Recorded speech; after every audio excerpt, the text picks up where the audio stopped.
سلام البنات، نتمنى نلقاكم هاد الفيديو على خير وبخير. كنبغي نقول لكم سنه سعيده تدخل لكم ان شاء الله بكل ما تمنيتو بالصحه والسلامه.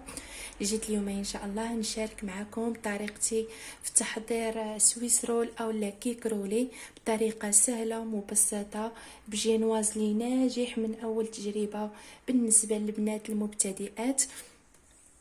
خليكم معايا حتى الاخر ديال الفيديو باش تعرفوا على الطريقه مع المقادير. فبالنسبه للمقادير هنا عندي 4 البيضات اللي تيكونوا بدرجه حراره الغرفه، عندي هنا سكر سنيده، عندي هنايا لافاني، عندي خميره، 2 ساشيات ديال الكاكاو، عندي الدقيق قبصه ملحه، وعندي الماء وزيت نباتيه. خليكم معايا انا غادي نعطيكم المقادير ديتايي. في اول مرحله هنايا غادي ندوز باش نغربل النواشف. غادي يكون العبار ان شاء الله بالعبار بالمعلقه، هاد المعلقه اللي كاينه في كل بيت مغربي، المعلقه اللي كتكون شويه غارقه كيف ما كتشوفوا. غادي ندوز دابا باش نعبر النواشف. بالنسبه للدقيق عندي هنايا 4 المعالق ديال الدقيق، يعني تيكونوا شويه موفين كيف ما كتشوفوا.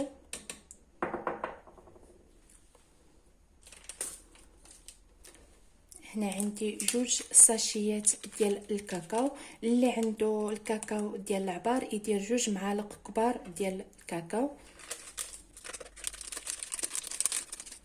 وغادي ندير معاهم خماره اللي من فئه 8 غرام.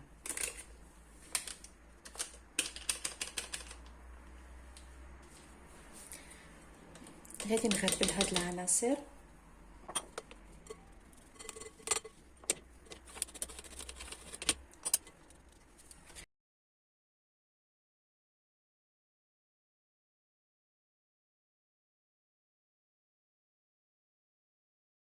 غادي نخلي هاد العناصر جانبا وندوز باش نطرب البيض مع سنيده.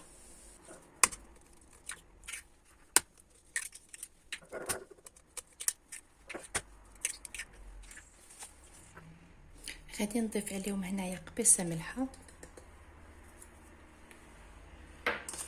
غندير لهم هنا السكر ديال السنيده، ممكن تعوضوا باي لاغون نتوما كتفضلوا، وعندي هنايا 5 المعالق ديال السكر السنيده.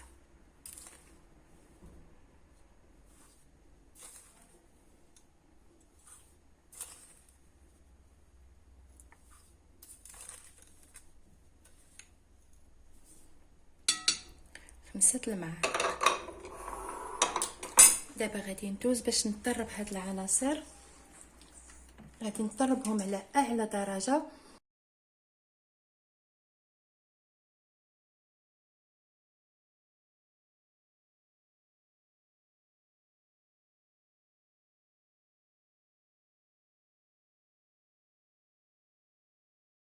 من بعد ما طربت البيض وسنيده حتى حصلت على هاد القوام وضاعف الحجم ديالو، ملي كنهزو هكا الطراب والخليط ما كيتقطعش، اذا راه دابا الكريم الخليط راه ناجح. ندوز باش نضيف الزيت.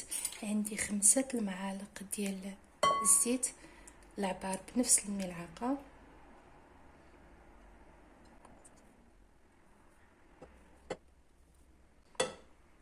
و5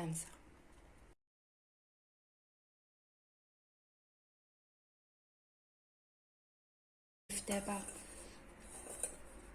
5 المعالق ديال الماء،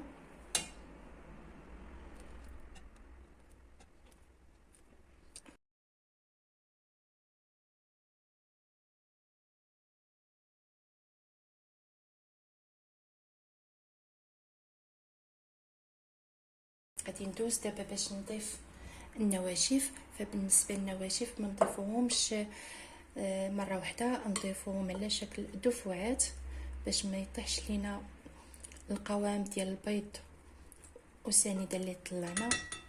ونحاولوا نخلطوا من الفوق لتحت باش ما يتكونوش لينا شي ترسبات ديال الدقيق لتحت.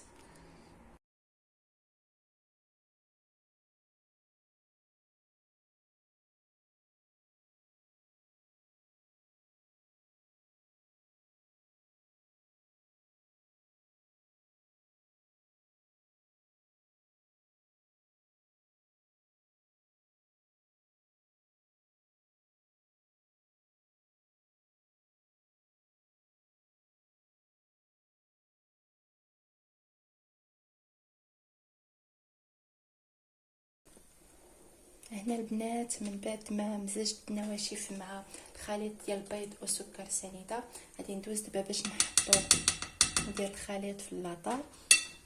عندي هنا هاد اللاطه اللي كتدخل الفرن اللي في الديامتر ديالها عندي هنايا 40 على 30. هذا هو القياس ستاندار ديال السويس رول. فرشت ليه ورق الطبخ ودهنتها بشويه ديال الزبده. غادي نفرغ ليها هكا الخليط.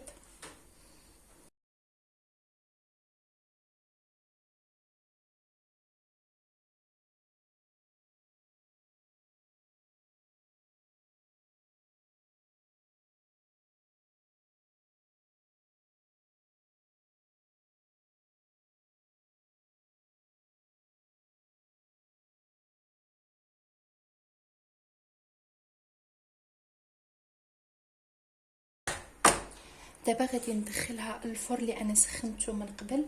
ما كتاخدش الطياب عادي ديال الكيكه، غير هي ما كتاخدش وقت بزاف في الطهي بحال الكيكه العاديه. هناك تقريبا 15 دقيقه، من 10 دقائق حتى ل 15 دقيقه. خليكم معايا باش تشوفوا الشكل النهائي ديالها. دابا البنات غادي ندوز باش نحضر معكم الكريمه اللي غادي نحشي بها الكيك رولي. عندي هنايا ساشي ديال لاموس وشوكولا، وعندي هنايا كاس ونص ديال الحليب. بالنسبه لهاد لاموس من الاحسن تكون في الثلاجه، تكون بارده باش تعاوننا دغيا تطلع.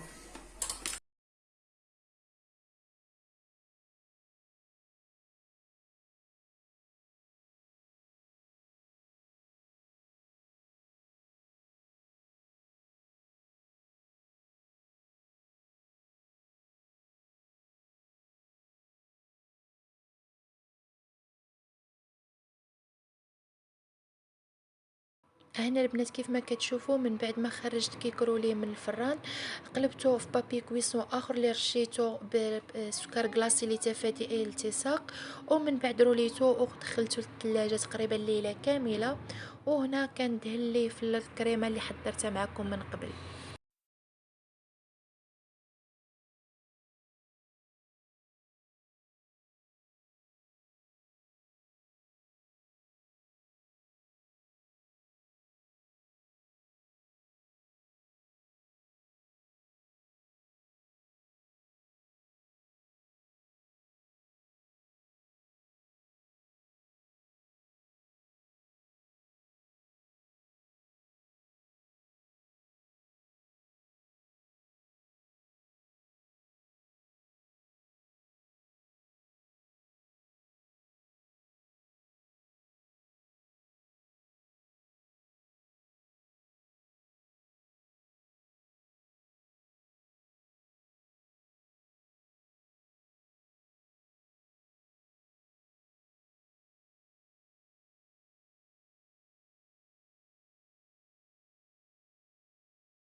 ندوز باش نحضر معكم واحد الكلاصاج او لاكاناش باش نزين به الكيك رولي. عندي هنا 150 غرام ديال الشوكولا السوداء، من الاحسن تكون نوعيه جيده. انا غير قطعتها هكا باش تجيني سهله دغيا تذوب ليا. وعندي هنايا كاس مع مرش ديال الحليب. اللي بغى يعوضوا بالكريمه السائله يعوضوا. غادي ندير دابا هذا الكاس هنا في كسروله، وغادي نحطو فوق البوطه حتى درجه الغليان ونرجع معكم. هنا من بعد ما فاض ليا الحليب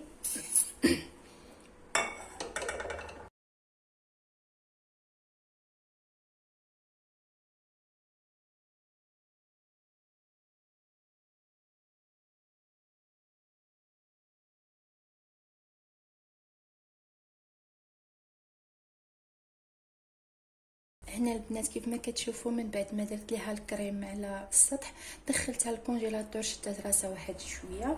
هذا هو الكلاصاج ديالي من بعد ما ذوبت الشوكولا في الحليب.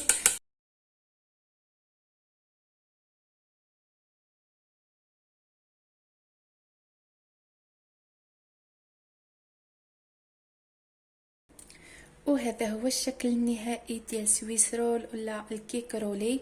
كيف ما كتشوفوا انا زينته تزيين بسيط بالشوكولا،